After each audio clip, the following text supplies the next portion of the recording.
Welcome to the Rant Live.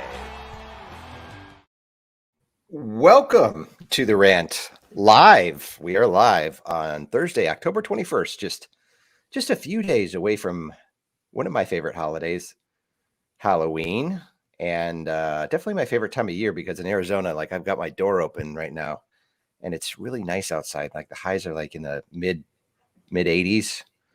So it's gorgeous. Thank God. Mid 80s. I think it's what is it today? Today I think is going to be, let's take a look. Today's 61 here, which is actually really not nice. Bad.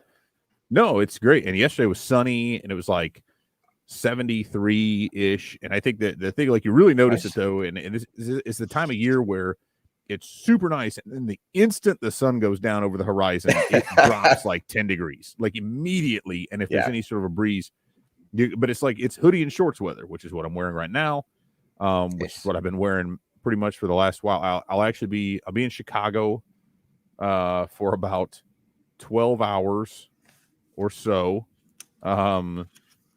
starting tomorrow afternoon. So that's cool. And it should be nice weather up there. But we've been continuing with baseball. My son had a baseball practice last night, just for a few of them, just like fundamental stuff. But it's great because as long as the weather's nice, you know what I mean? Let's just get out there and enjoy the whatever we've got remaining of it. So it's like late October and your window is definitely closing. Mine is opening. Right. Although our windows are very literally open. Like I've got our thermostat just turned off. I love because that. otherwise, because the thing that sucks, like, and that's what I was just mentioning, there's like it can be sunny and you got all the windows open. It's like 70 degrees outside, and the house is actually a little bit warmer than that. But you've got a nice breeze going through. But then as soon as it drops, you've got all those open, and our thermostat's downstairs. So we have all those windows open. Well, now the heat will kick on in the morning, you know. It's like, I don't want the furnace to be running because then it'll run for like an hour and then shut off. Yeah. And then if the sun comes out enough, then it'll warm up again. And then your air conditioning's kicking on. I was like, no, we don't need any of that. Just leave it and we're fine. So we've got a few days here where hopefully our energy bills will stay a little bit low, and we'll see where we go. Yeah, I feel your pain there on the energy bill side of things. Well, yeah, you've got it a lot worse probably in that regard. Although, you know, we get to the winter and then it'll kick back again. But we have like new windows that we just got put in this spring. Nice. And it's incredibly helpful. It was great over the summer. That made a tremendous difference. And it's amazing because you don't think about this. So of course, we went through a period there we had to get and then our furnace crapped out, our air conditioner crapped out, and the furnace is like 20-some years old. So we replaced our windows, our furnace, and our air conditioner within the space of about a month. Yeah, that's a trifecta for you, baby. I mean, just throw the roof in. I know. I'm hoping there's some tires in the car. Yeah, well, I did. I did that as well. I ran over a big giant bolt with my tire and had to get those replaced, which is wonderful. So there have been quite a few expenditures, which is why I'm glad we're rolling in so much dough as bloggers, and we make buku money from that to pay for all these things. And this webcast. It's just this too. Yeah, it's raking out all 9 people watching right now. It's that'll pay. I might as well just buy a second home. You know, like why even buy? I'm just going to tear this one down and rebuild it. Made out of cardboard, probably, but in the backyard. That's really what it'll be. We're just going to keep everything that gets delivered from Amazon. I've been stacking those up in the back. The recycling. My son brought in the recycling too early. It comes every other week, and he brought it in. I was like, why did the recycling not get picked up? I was like, that comes separate from the trash. And he had brought it in too early. And so now we're going to go a full month between getting our recycling picked up. So, that should net me. It's going to take up half your garage. It will at that point. Thankfully, there's a recycling bin like close to us that I can take cardboard boxes to at least. But outside of that, man, the beer bottles, they pile up quick. So we'll see. But anyway, enough about that. I'm sure people don't want to hear about recycling and about our lives. Whether who cares about our lives? People about care us. About the Cubs. Speaking of the Cubs, well, so they should. Hopefully, if they're watching this show, Carter Hawkins, introduced by the Chicago Cubs, 37-year-old, coming from the former Cleveland Indians, now the Cleveland Guardians, introduced on Monday, and really. I mean, if you weren't really paying attention, not a very exciting introduction / press conference, but I think I think there were some interesting tidbits to take away from the press conference if you were paying attention, which I know you were. And really the key, obviously, the big obvious elephant in the room is that this guy's good at developing players. That's kind of his thing, what he's did with Cleveland, what he was really successful doing.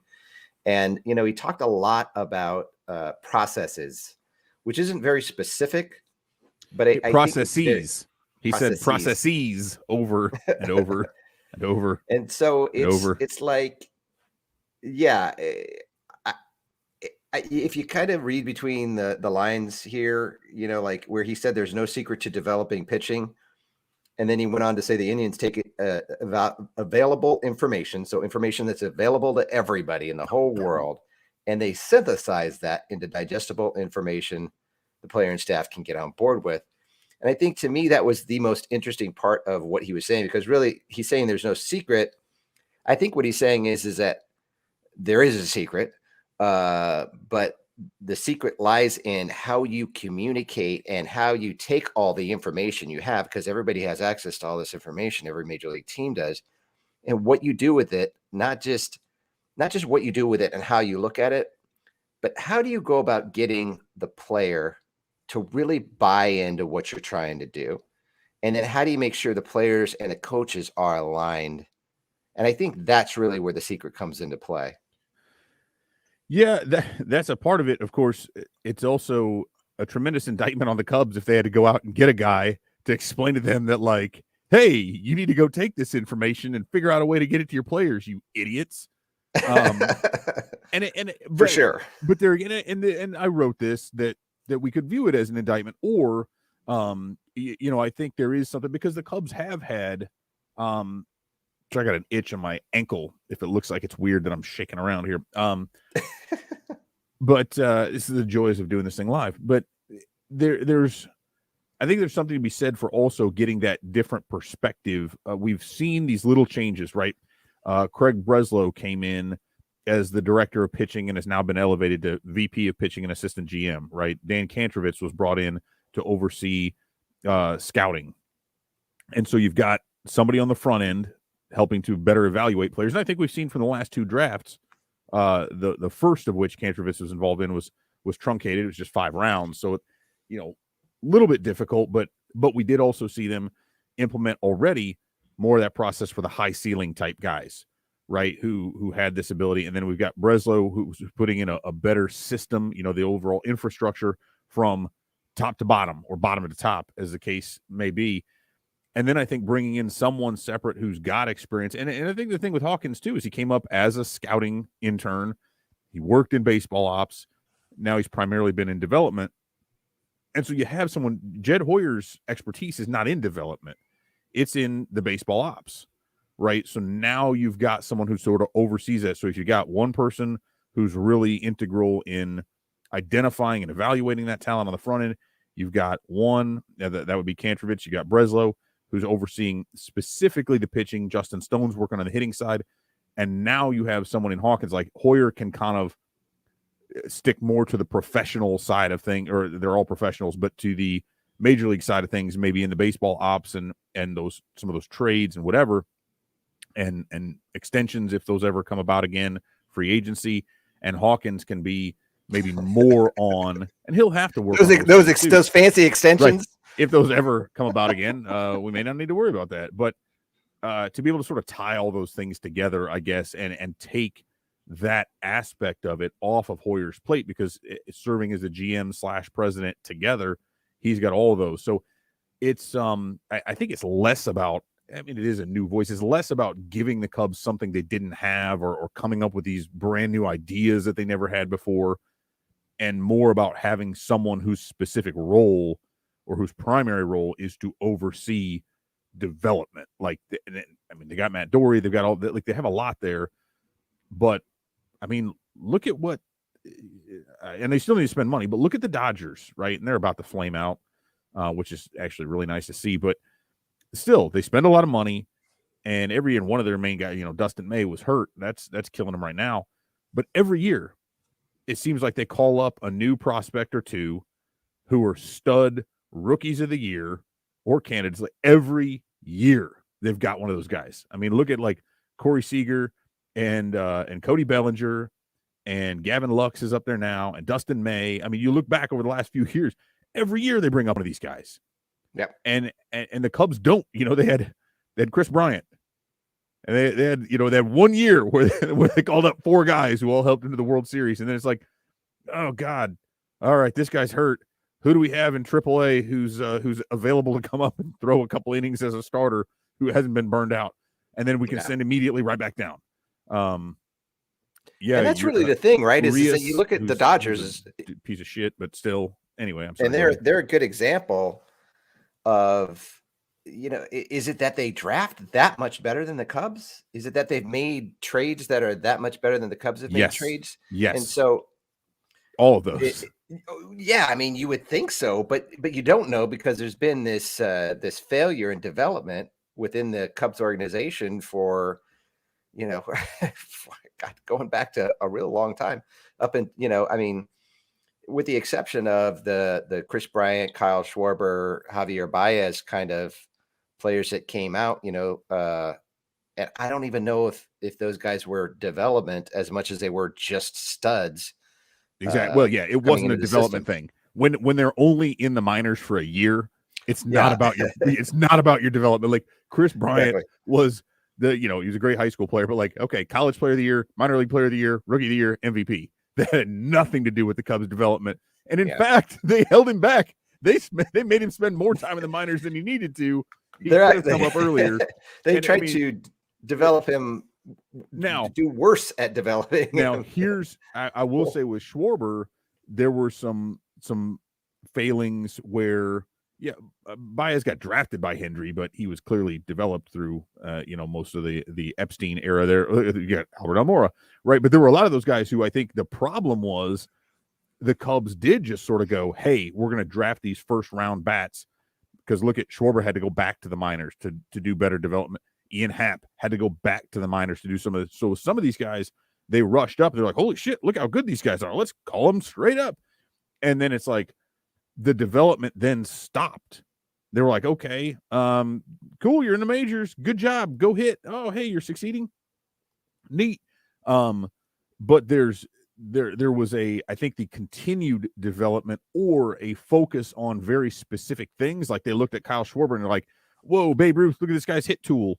And they never really dove into some other things. And it's like they were talking this year. So again, the Nationals got him into more of his crouch position. You go back, was it 2018? That he got more into the squatty stance again. He had gotten out of it, then he got back into it. And it's a matter of, I think the Cubs, and this goes along with a lot of things, this will fit with a lot of those other, they rested on their laurels with a lot of this. And they will admit as much, that they sat back and then just kind of let things happen and let these guys go in whatever direction their own personal development was going to take them. And I don't think they did a very good job of identifying some of those weaknesses that needed to be shored up. And that doesn't just go to the players themselves. That goes to the roster. With, again, beating the dead horse here. But how long did they go on just assuming the core would get better, that they didn't really need to bring in the right mix of ancillary role-playing roster members? Well, and they certainly didn't. They didn't identify their weaknesses at the major league level, right? And that's the big thing is that where you talk about sending, Happ and Schwarber down to kind of fix them. It's like if your major league team is good, and it's hard to talk about a major league team developing, because a lot of people think the development always happens at the minor league level. But you actually do have to develop players at the major league level, and you have to be really good at it to be a team like the Dodgers, where you're not feeling like you've got to send a player back down to fix something that's not working for them. And that's where the Cubs have really failed. They have. And thankfully, and this is one thing, and opinions will differ on this, and a lot of the maybe the disparate opinion to mine is going to come from perhaps not really paying attention to anything other than when he was bad. But if I look at, again, Happ is one who his numbers got better. A lot of people look at it like, oh, they only got better after they traded everybody. Yeah, okay. That's not accurate. It's or we should say that's more correlation than causation. He made a very specific adjustment with his swing and his approach to elevate off-speed stuff better. And as soon as he did that, his numbers got markedly better. He was excellent from that point on. So and I think there's maybe something to be said about the eye injury when he fouled that ball off his eye. He was terrible after that last year in a short season, and stuff like that. Hot before that, right? Right. He was great. He was like a dark horse Better MVP candidate prior to that. Yeah. And then you look at this year after he made another adjustment, and who's to say? I don't know. Can that have lasting effect? We've seen with Mike Olt. We saw what happened to his career when he had eye issues and vision issues, basically cost him his career, even though he hung on for a while. But there's if we only look at the box score, you look at different things, you want to chalk it up to coincidence, that would be silly. I mean, that stuff happens, and coincidences are possible, and you can get lucky in short stretches. But large samples, when we're talking about 50 and 100 and 200 plate appearances, the bigger you get, the less luck is involved there.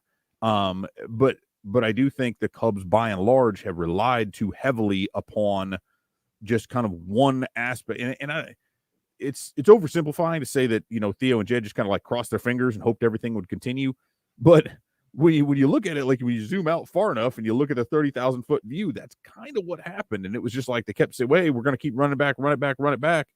And again, I'll bring this up. I brought this up multiple times before, but I will continue to talk about this because everybody wants to blame it on the core. And that's really cool. Great. Good for you. But after signing Jason Hayward ahead of the 2016 season, okay, he got huge contract, $184 million. Was it 8 year? I always forget because then there were the options, everything else, but whatever it was, more years and more dollars than a lot of people want to admit, right? $184 million. The largest contract they have given to a position player since then was John Jay, $8 million in 2017. $8 million. That's the most they have paid to a position player since Jason Hayward. And there is only one position player to whom they have guaranteed multiple years, and that was Daniel freaking Descalso. 2 years and $5 million. When you talk about that, it's funny talking about it now, right? Because you can't change history. And while it was happening, maybe some people were kind of a little foggy about what was going on. We were all happy about winning a World Series in 2016. 17 was a pretty good year. And then the Cubs stumbled along the way. And so, the winning, I think, maybe caused a little bit of fog to happen there. But now that we've gone through the process and we are where we are with the Cubs, and you look back and look at it the way that you're talking about, it's shocking. It's shocking to think you had Theo Epstein, in charge of things that got the Cubs to the World Series and won the World Series. And after that did literally nothing to improve the team. Yeah. They made some trades, some terrible trades. And it's just like, when you look at the body of work, and I think he's the one who talked about body of work a lot, but when you look at the body of work, he got them to the promised land kind of, 5 years down the road after he was hired. But it's just what happened after that was just really kind of mind boggling. And it's hard to say whose fault it was. I mean, you've got to blame Theo. You've got to blame Jed. You've got to blame Tom Ricketts. But it's like, who was it that was sitting there saying, obviously they needed to get down. They got up above the salary cap, didn't they? Were they above it in 17? Yeah, I mean, they were up a couple years above, and then they were over they should have been over in 20, but that was mostly because you had all the kind of, so people were like, oh, they've always been among the top, but a lot of it was because of the stuff they did 2018 and before, right? Yeah. It wasn't because they kept getting new, and it's like, if you don't have the money to go out and get a Colton Wong who would have fit really well with what they wanted to do, right? If you had been able to bring up a position player from the minors and Brennan Davis will come up, but like, there hasn't been anyone who's been able to come in and play a consistent role. And don't be throwing Bodie in there, because Bodie does not qualify for what we're talking about. Remember when people were like, trade Chris Bryant, make David Bodie the everyday third baseman? Like, how would that have worked out? You know what I mean? And now we saw last year. Wisdom, right? Well, exactly. If he can stay on the field, and even then, you wouldn't want that. Like he's a decent utility guy. And so, part of the issue though is if you can't, like, everybody wants to look at, and I am all for going and signing Carlos Correa to a shit ton of money, because I would love that. But the thing is, they've not gone out and gotten anyone from a position player level. Anyone. They didn't extend any of their guys. Maybe it happens for Wilson Contreras, but everyone wants to talk about Hayward being this albatross of a contract. It has nothing to do with not being able to go out and get Bryce Harper or get Manny Machado. I'm not talking about that. I'm saying they've not even gone out and gotten the auxiliary players to put around them, around their core guys, to be able to round that out, because you could say, hey, these core players, we've identified their mistakes. There's a lot of swing and miss there. There's a lot of this boom bust. We need to go out and get these players who might only hit 10 home runs, but who have a really high contact rate and who can balance this stuff out so that our roster makes more sense top to bottom, and it's a more difficult lineup to game plan for, versus having 1 through 8 hitters and then the pitcher, all of whom have big swing and miss numbers, and get this stuff all done. It's just, it's a big, there's been a bunch of misses there. And so to put this on the core is a mistake. Those guys are who they are, and they're all excellent players in their own right. But if you look at these rosters now, like look at Boston's lineup and look at the Dodgers lineup and the Braves, even, it's just so much more. And the Cubs in 2016 were so much more consistent top to bottom, because they had guys back and forth that they could break that stuff up quite a bit. They had, and their pitching staff, I mean, we've talked about that too. The pitching staff is a huge problem, because you cannot have, over the last 5 years, the Cubs have ranked no higher than 29th in starter fastball velocity. You cannot get by with a bunch of soft tossers and also have a lineup that is prone to making very little contact. You have, on one side, you can't miss any bats. On the other side, you miss a ton of pitches. It's just, it was a very poorly balanced roster all the way around. And that's where, again, when he talks about spending intelligently, Jed Hoyer's not saying we're not going to spend money, right? And they may go cheap. I don't know, but it's really, what he's saying is we need to go identify the players who are actually a good fit, not just who can we pick up. Oh, hey, Steven Souza Jr. will sign for $1 million. Yeah, again, that guy's not balancing things out. Oh, hey, Jock Peterson's cheaper than Kyle Schwarber would have been. Cool. Still a ton of swing and miss, right? Still not a really great fit. And so that's, again, and that my hope is that then that's where Hawkins comes in, because we're filled with hope. Well, you got to be, because then you look at it and like, okay, they've got some good prospects, but who after Brendan Davis are you looking at and counting on? And that's why, so Jed Hoyer said the goal is the next 3 to 5 years is what they put on it, because they don't have a consistent pipeline of guys that you can expect coming up for those 3 years. And again, I'll go back to Correa or, Corey Seager, somebody like that. Do I think the Cubs are going to spend that kind of money? No, probably not. But I'm going to keep saying that it would be very smart to do so. And somebody's like, well, why would they waste those years? They're not wasting those years.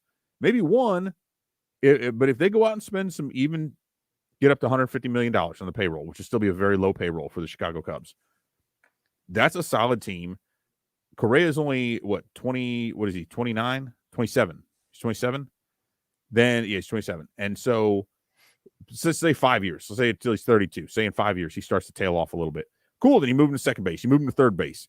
But in 5 years, you damn well better have a really solid pipeline of guys coming up, so that even if this core player you signed to a ton of money starts to fade, that's when you augment them with all those young people who are coming up, which they never did in the past. They didn't have that happening and have more guys coming up. So those first couple years, yeah, maybe you got to waste you. But if you're 27 years old, you're signing an 8-year deal, you can live with having a down year in there if you know that they're trying to build around you for something else. And that makes sense. So, and that's where the Cubs really fail. To me, the biggest failure of Theo Epstein was trading away Dylan Cease and Eloy Jimenez. Because if you look at that trade and how it did not work out for the Cubs at all, and it really crystallizes exactly why you can't go making an early season trade thinking that that's going to get you to the World Series. I understand these, kind of trade deadline deals where people are kind of doing things but it's just. When did they get Quintana? Do you remember? Was it it was before the 17. season? It was right before the deadline, a couple weeks So it before the was right before deadline. the deadline. Yeah. But hoping that was going to make the difference. But if they wouldn't have made that trade, I mean, obviously they didn't win the World Series that year, anyways. They would have had Cease and Jimenez. And what would this team look like right now with those two players? I mean, it'd be a lot brighter future. At least Cubs fans could see the vision at that point. But right now, it's difficult to see like who did the Cubs build around? Yeah, and that's another one of those situations where, like, at the time you look at it a couple different. It was really, though, like Quintana was, and certainly that didn't. I mean, even if we take out the relative value to the two guys that were given up, right? He just simply never produced at the number. He should have been like a number 2 level pitcher. I mean, he was a number. He was number 2 if we want to use it as a euphemism, right? But he was supposed to be that really cost control. But that's the thing is he was a cost controlled, low ceiling, high floor, and that's exactly what that was their philosophy. That's what they had. That's what they strove to do, even with the draft picks. They wanted value, low ceiling, high floor. They wanted value. They wanted kind of projectable, and not even like projectable. Like, oh, we think this guy will get better, but like we want just a straight line. We don't really worry about. And there was very, very little upside with Quintana, but that was indicative of what they were trying to do: cost control and just sort of risk management is where they were looking. You had to believe that Theo had in the back of his mind that he only had another 5 years on his contract. He was only going to play out a 10-year contract, and so for him, the idea of keeping Cease and Jimenez around and to make them part of the core. Basically, when he'd be walking away, he wanted to win a championship while he was still there, right? So it was like that was kind of part of that move too, right? It's like, all right, hey, let's do this, and there are no major leaguers. I mean, you can look at Hap right now. Really, the only player I think the Cubs can build around is Wilson Contreras, and his contract. It expires at next year? Yep. He's done. He's a free agent. Yep. And we just saw what the Cubs do to extend players. I mean, if they extend Wilson Contreras, I'll be surprised just because they're so inept at doing it.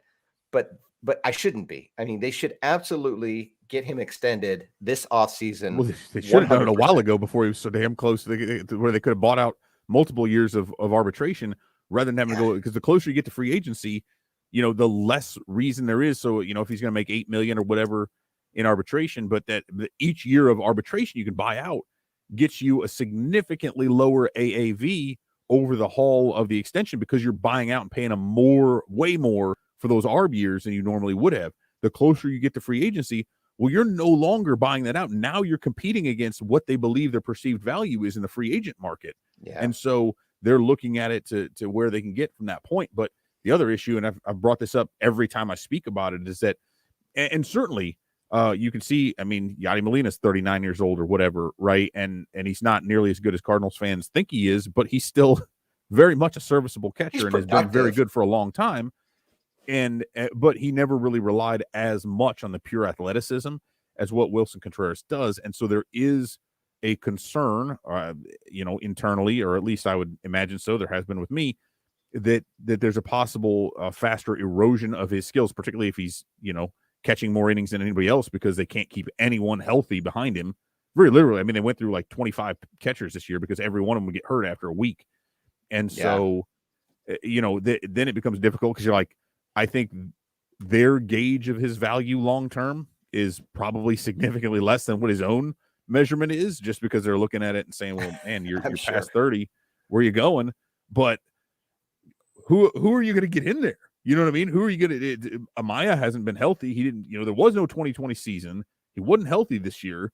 Dude hadn't played in 2 years. How much do we say, do we really think this guy's going to be able to come up? And by all means, he's got the chops, but can he handle that offensively? Where does that go? So there's a lot they've got to weigh in terms of what they perceive to be the future value, and they've got to hit on those things too, because they played chicken, metaphorically speaking, with all those guys on the contracts. Although, contrary to what Jed Hoyer has said, there's no way in hell they were ever as serious with their extension talks with any of them as he kind of made that out to be. And I think we heard that from Anthony Rizzo, who, Rizzo said, "Hey, there's a common denominator here. All of us are gone, and there's a reason." And I mean, I know for a fact that they didn't have significant talks with Chris Bryant. And, I think they did with Javier Baez, and that was out there. That was reported. But anything they had with Rizzo they were so far apart that stuff never got very far down the road. And kind of understandably so, right? I mean, I think Rizzo wanted a lot more than probably what his production there toward the end and currently has merited. But there's also a lot more intrinsic value. So I wonder how serious they are about that. And is that a need that they would prefer to go try to address in free agency, or hope that Amaya comes around and can be healthy? And I mean, who knows? That could be either a hindrance or a help when it comes to getting an extension done. But it's interesting, man. There's a lot, and there's still, again, we've said this before, there's still a lot of room for them. There's a lot they can do this winter and next if the budget is there. And I'm not talking about a $200 million budget. Eventually, it's got to be, right? I mean, what did they have? $40 million committed next year or something? Oh, yeah. I mean, it's like that. I think it's 40. It's like 41.5 between the 3 guaranteed deals. Yeah. You look round up, round down. You look at arbitration. Probably another. I mean, again, of those 6 ARB eligible players, there's like 3 of them that shouldn't probably be tendered a contract at all. But if you look at Happ and Contreras and somebody, they're $15-16 million now. Now you're up to almost, let's say 60 or so. You've got some, the bonuses, the other obligations, the guys who are on rookie deals, all that stuff comes up, and you're somewhere in the neighborhood of like 75 million, give or take, right? We'll put it there. So that means there should be about another 75 million that you can go out in free agency and acquire players and still only be at $150 million all in, which is a really, really low level, again, for the Cubs. That's what I'm saying. And so if you did that, then that would probably still, and let's say, I don't know where the CBA will land, but let's say it's a $220 million luxury tax threshold, or whatever they choose to go with. That could theoretically give you another $50 million to spend the following winter and still have a buffer there for acquisition. So, I mean, you're talking about the ability to add a great deal. And that's where the intelligent spending comes in, right? They're not saying just go buy whoever you want. But the Cubs are the 3rd largest market, and they are currently, I don't know, probably about 28th when you look at salary commitments for next year out of 30 teams. So let that sink in for just a minute. The 3rd largest market. And it's disgraceful. For Tom Ricketts, sent out that letter talking about, how they're going to, all the things that he says. If everything's going to be great, don't worry. Hey, we felt really bad losing too, and all the other things that he talks about. But at the end of the day, I think the key here is going to have to be Carter Hawkins, right? And I think Cubs fans, we lack the vision. It's easy to lack the vision because it's been very, very confusing over these past few years, and then we have what happened this past year. So I think we see the ingredients. Like Carter Hawkins is like that premier chef you bring in to really bring that kind of a restaurant up to the next level, right? Yeah. We as Cubs fans, you can look at the ingredients, but you just don't see kind of that end game and how it translates into that final product until that chef gets into the kitchen and creates something out of the ingredients. But I think the ingredients are all there. They've got a tremendous budget that they can they could buy a team if they wanted to. They could buy a team that would put them in the playoffs. Yeah, and actually, I want to shifting straight off of that because I'm just thinking about it. How much money did I say the Cubs could potentially spend this winter and be at $150 million? Just repeat it back to me so I make sure I'm not screwing up here. I think it's 100 million. I said it's 75. I think 75 okay. Based on all that. How, what the Tampa Bay Rays budget, their whole baseball payroll was this year? I'm guessing right around that, but Yeah, it's right around 75 million. So I just wanted to back you up that you literally could pay for an entire and a very competitive team at that. Although the problem with the Rays, and here's why you don't want to be the Rays. Okay, a lot of Cubs fans like, you got to be the Rays. No, they should be more like the Rays. Okay, cool. How many World Series have Rays won? Exactly. You know why? Because it's one thing to build a competitive team, and they've made the World Series once, right, with Joe Madden. But they have no margin for error. Once they get to the playoffs, it's very difficult then because they're playing that high wire act and they're getting those guys in there. You need to be able, yes, should you be like the Rays in terms of developing players? Yep. yeah. And then you should be like Dodgers in terms of spending money on players, or like the Red Sox in terms of spending money on players, because that gives you that much more margin. And if you have both, again, it's the balance. Spending money is your core players, development. And again, I'm making this an analogy. I'm not saying this is what should supply what, but we talk about you got your core players to supply most of your talent, and you have to surround those with the roster. And Hoyer has admitted, this is exactly what Hoyer was saying. You have to develop that team and build from within, and then you use free agency to go out and find those pieces that you need, and I'm kind of reversing that in terms of my own metaphor, but that's where that needs to come in. But one more thing I do want to bring up, and because I'm stepping all over you here, but so I said, we've talked about this, the winter heading into 2022, they should have a ton of money to spend. They should still have money to spend going into 2023. And do you know what happens at the conclusion of the 2023 season? Jason Hayward's contract expires. And there's hallelujah. Yes, and there is another what is he at AAV? 20 million? So it's 24, 24. whatever it's at, 24 and a half, somewhere in there. It's whatever it is. It's, I forget. It's 8-year, 184 million. So 23 million average annual value, right? So that alone is that much more, not to mention, Kyle Hendricks and all these other guys. Is Chris Bryant going to get an 8-year, $184 million contract? Probably or will not. he get more? I mean, I guess it'll depend on kind of where things land and who sees that value. I mean, you're talking about a guy, like, here's what's incredible. In a playoff series, he started at first base and center field for the team with the best record in baseball. So that value is truly there for his. And I try to bring this up, like somebody, I won't mention them, but people who are active on Twitter, they probably understand this. But it was back in 2016 where I talked about his ability to play all over the field having an impact on his MVP status and giving him points in that regard. So it was like, no, that didn't. I was like, dude, that's dumb as hell. Get the fuck out of here. Like, of course it does. If you can play 5 or 6 positions, well, a team loves that because, again, think about that. You don't have to call somebody up to go play. Oh, our center fielder got hurt. Cool. Bryant can go out there and play there.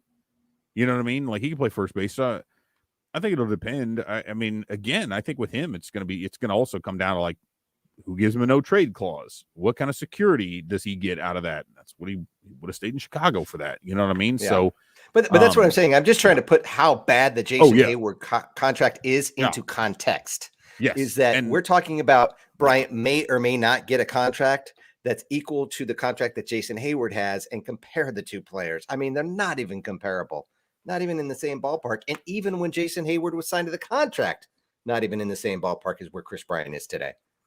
Right. And it's very, but that's where, again, so 3 to 5 years, right? And that's, I want everybody to understand, like, Hoyer's not saying it's going to be 3 to 5 years before we compete. It's more 3 to 5 years before we start truly, having, and this is more of the Carter Hawkins timeline, right? Like, you don't bring in a new GM who's development focused to be like, all right, dude, bring us up some players immediately. Like, it'll take some time for that vision to fully flesh out. But I also look at that as saying, okay, 3 to 5 years, because if they are able to stair step that up, and again, as we're talking about, they should have surplus in the budget to go out and sign players, and you do that this winter and next winter, and then Jason Hayward's contract expires. You've got you should have 3 off seasons in which you can add to that payroll and stair step that up, at which point they should be at the point they never were before, where they've got a more consistent pipeline coming in, and now you don't have to spend that kind of money on those core players anymore because you're actually producing your own from within, and that's what they never did That's where they ran into trouble. They couldn't even go out and get a Colton Wong because they didn't have anybody. So if you put the math forward, look at that. I think from a pitching perspective, they go out and they find short-term guys. Do they get a Correa or a Seager? Probably not, and we'll probably be disappointed with what they end up getting there. But if I'll be super disappointed if we end up with a middle infield of Nick Madrigal and Nico Horner hitting 2 combined home runs over the course of the season. But there's absolutely that's what I think the plan is go short term, high AAV, maybe 2 years, maybe 3 at the most for some pitchers. You could go out and get a long-term, like legit core infield or position player piece, I should say. It doesn't have to be an infielder. Maybe it's Castanos, somebody like that, around which you can sort of build who will be there for a few years. And then you keep adding those other pieces around there that might not be a $50 million contract, but maybe you're actually able to go out and spend $10 million a year on a guy, which they should have done. What type of player? before. I mean, so like the short-term high AAV type player is somebody you could argue that they should have been targeting back in the 17, 18, 19 timeframe. And maybe they did. But what type of player do you get for a 2 to 3 year contract? I mean, what kind of player wants to take a 2 to 3 year contract, even if it's at 20 million or more? Of course, 17, 18, they could have done it because they were competitive. Now is a little bit of a different story. So you got to look at those guys. It's not going to be a Verlander or a Scherzer or somebody like that because those guys are they're on borrowed time, so to speak. They're going to look for a contender immediately. But if you can find, I think it's a very, very, very outside chance of somebody like Stroman because he's not going to want to sign for that short a period of time. And I don't think with the numbers that he's looking at that would really work out very well. But let's say you look at Noah Syndergaard, right, who pitched 1 game, 1 inning or whatever after he had Tommy John, so he's out, just barely coming back. Like he's got to prove he's healthy. He could do that with maybe maybe it's a 1 year deal with an option or something like that. Maybe you can go out and get a Kendall Graveman, who they should still have because they should have picked up his option. I was really pissed when they didn't a while back. Maybe you give him a chance to be a starter. Dude was throwing 97 out of the Houston bullpen. Again, a little bit more advanced in age, but maybe he takes a shorter deal to be able to prove himself again as a starter if he wants to. There are some guys, I think it's going to be more on that. They're going to have to be a little bit older, not able to command a 5-year deal on the market or injured, coming off of injury and unable. Because you look at some guys like Stroman, and then Kevin Gossman's another great example of guys who last year took the qualifying offer. And part of that was the COVID uncertainty, right? But took that and then parlayed that into something much, much bigger for themselves. So I think there is a value there to a guy taking a pillow contract and trying to earn that back, which with a team like the Cubs, who can guarantee you a starting spot, is like, hey, our starting rotation sucks. So, hey, Kendall, we're sorry we didn't pick up your option a couple years ago. Come here. Here's $15 million, with an option for next year. Come in, we'll let you be a starter again. You stretch you back out. You look great. That 1 year, and you can opt out of it and maybe find yourself more value in the open market. He was an elite reliever, and he looked great with the Mariners and then Houston, but we all know there's a lot more value in being a starter. Maybe he can parlay that into something. So, but it's high risk filler is really what we're talking about. But it's also one of those deals, right, where, okay, what happens if you suck again? But that guy's been awesome.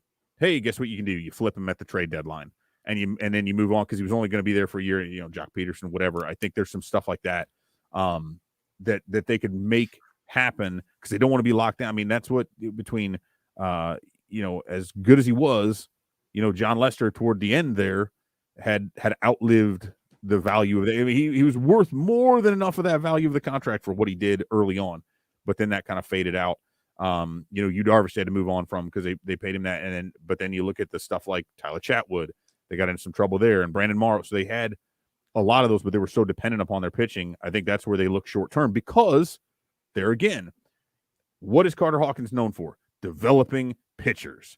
What have the Cubs not done for 12 years? Develop pitchers. So you get those guys for a couple years, and you assume and you hope that between some of these guys we've got, whether it be Caleb Killian or Wicks or some of these other guys that got coming up, like, hey, in 2 years, we should have some of these guys come up. So we sign some of these guys for 1 or 2 years in the meantime, and by the time those contracts are done, now we have young guys coming up, and then that's where they got flipped upside down, is they never developed pitching to make up for the money that they were going to have to spend on their position players. So, there's a lot there.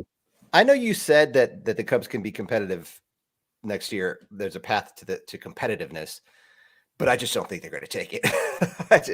As much as we'd like to, I'll be pissed. Like, here's the thing, and I don't think people should let them off the hook for that. Right? I do not think people should, of course not, be happy, be content with that, I should say. And I'm not saying you are, but I think a lot of people out there are, and they're just like, well, we got to rebuild, and it's like, okay, yeah, but you can't let the Cubs get by. You don't get to save that money up. It's not like if they don't go out and spend that $75 million that they can spend it next, like that they get to keep that. And it's not rollover minutes from your singular wireless plan in 2003, right? Tom Ricketts wishes it was. Yeah, right. Then he could roll it over and pay more of that out. But they should, and they did apparently. I got something that's coming out later. They did apparently lower ticket prices by like 2% for season ticket holders, who they're going to be hemorrhaging. But they're going to make that up. They're still way too high. Right. It's 2%. And really a lot of that's because they lowered the number of marquee games and shifted some of those down to platinum.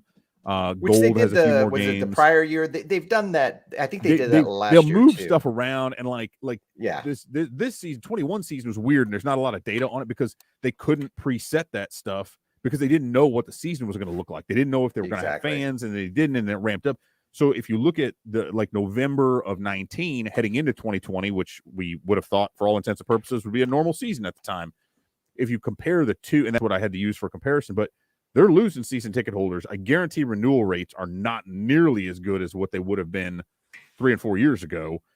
And so they're going to make those prices up on individual tickets. They always have. Individual tickets are about $5 more per seat than season tickets are. So they'll make up for that. But it's not like it's some kind of a major drop. I think they lowered them a little bit, actually, relatively speaking, because they have fewer early games than they did. 2020 was supposed to be 18 games in March and April at home. I think it's 13 for 22. But you're doing that right now. You're asking people to fork over thousands and thousands of dollars for a shitty team that just traded everybody, that has almost nobody left under contract, and that hasn't made a move other than signing a new GM. And so if I'm out there being asked to put down 20% by November 18th and the remaining 80% by January 19th, in between which there might be a lockout or a strike, man, that takes some cojones to go out there and asking for people to pony up that kind of money with sure does. Zero plan of what is going to be out there. So if they're smart, they will go out and spend some of that to at least make it look like it's competitive so they can get people excited about it. And, again, I think the path is fairly straight and fairly simple if they choose to follow it. But it is also uphill. Because that requires spending some money. But I think it's fair. Maybe you don't all. Maybe the listeners don't.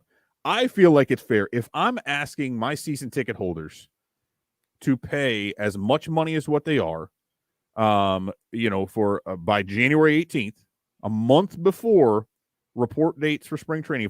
If I'm asking you, John, to spend $10,000 of your hard-earned money to come see my ball club play, don't you think it's fair for me to pony up some of my money toward a payroll that you, the fan, should pay money to come see?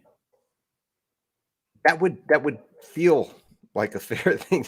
But let's face it, I mean, like what's happened over the past few years hasn't been fair for Cubs fans in any way, shape, or form. But here's my question to you is that so free agency starts, I think, officially at the end of the World Series, but you can't sign any players until 5 days after. So there's going to be about a month of free agency before the CBA expires.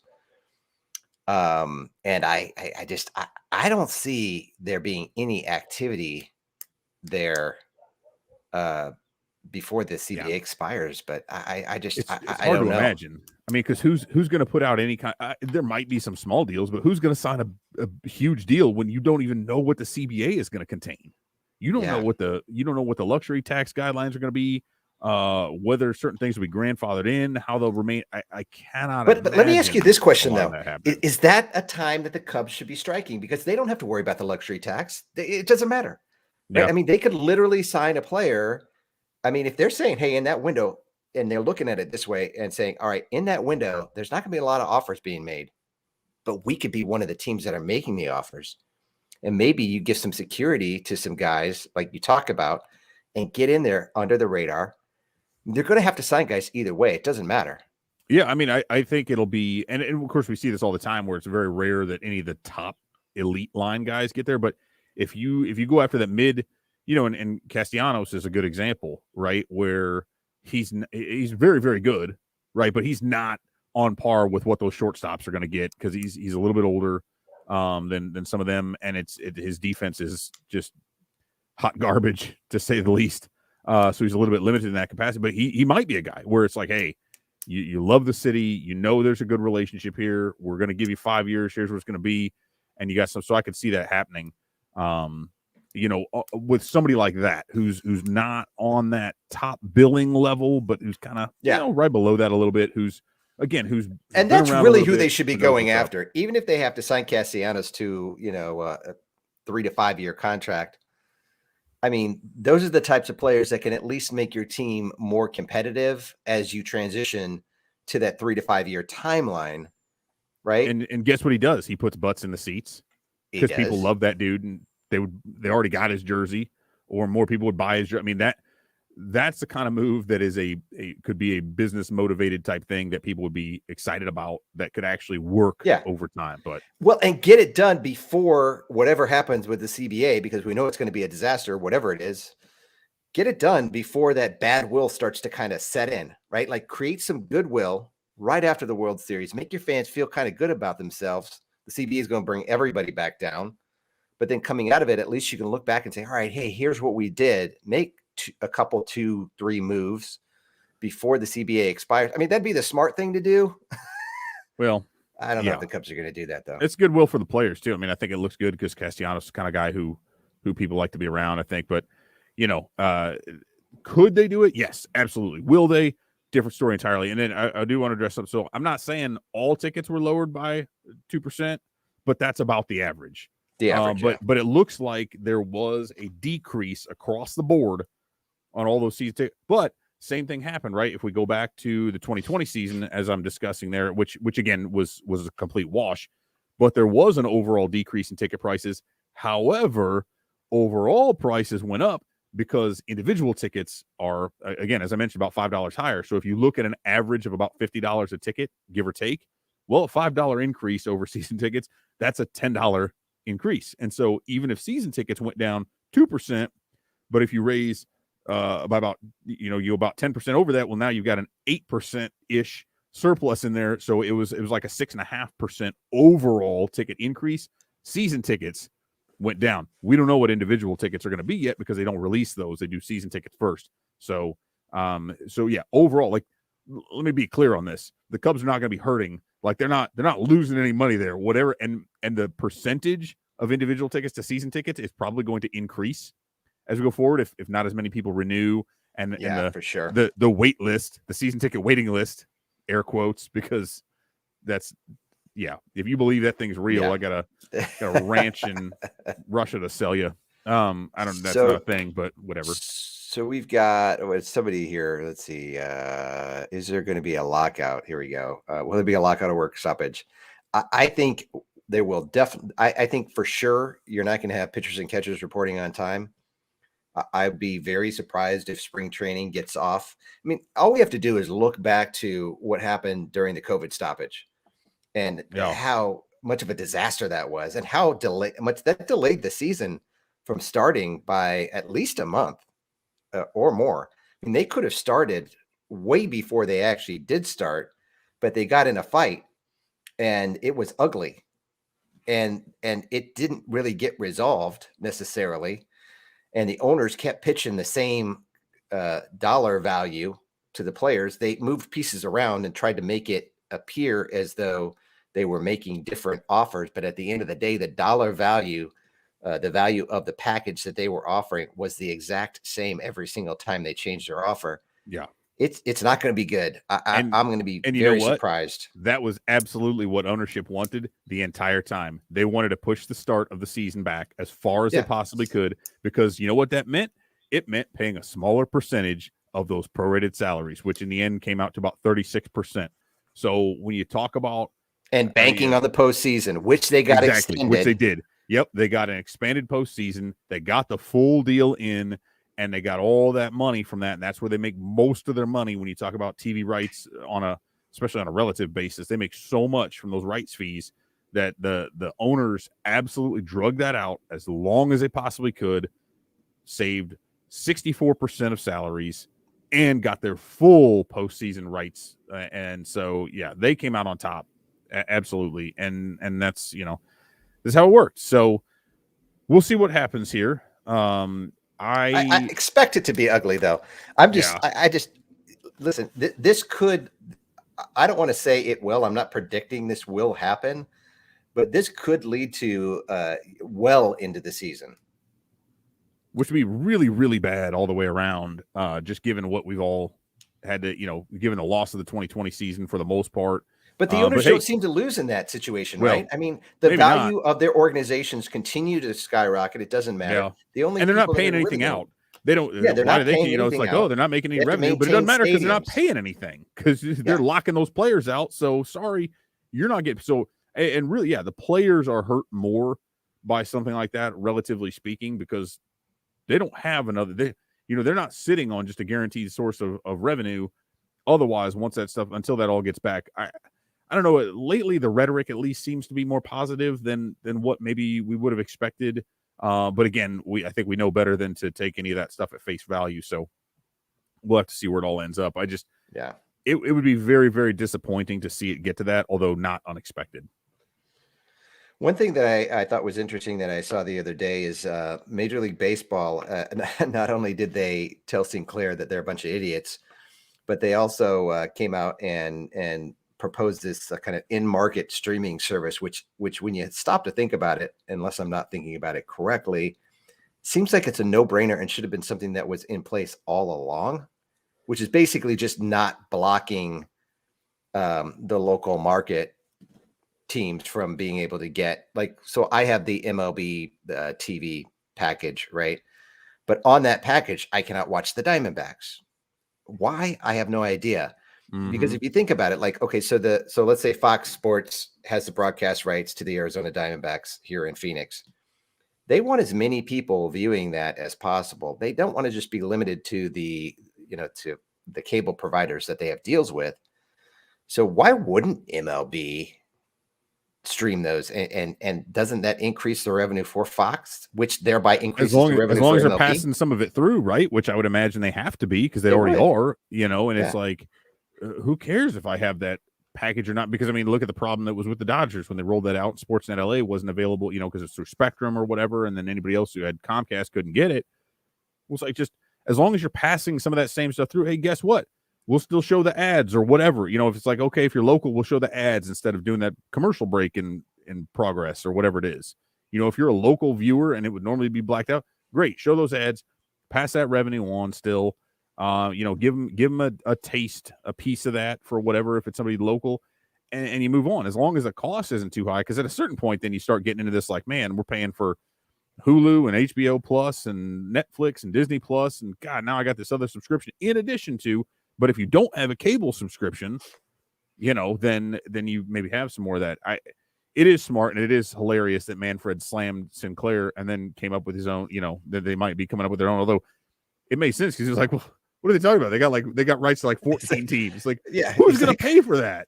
I don't want, I don't give a shit about the other 13 teams. Like, if I can get Marquee on a step, which is its own problem because Marquee's app is garbage. I mean, that is just their process, their whole app is it's trash. But the content's fine.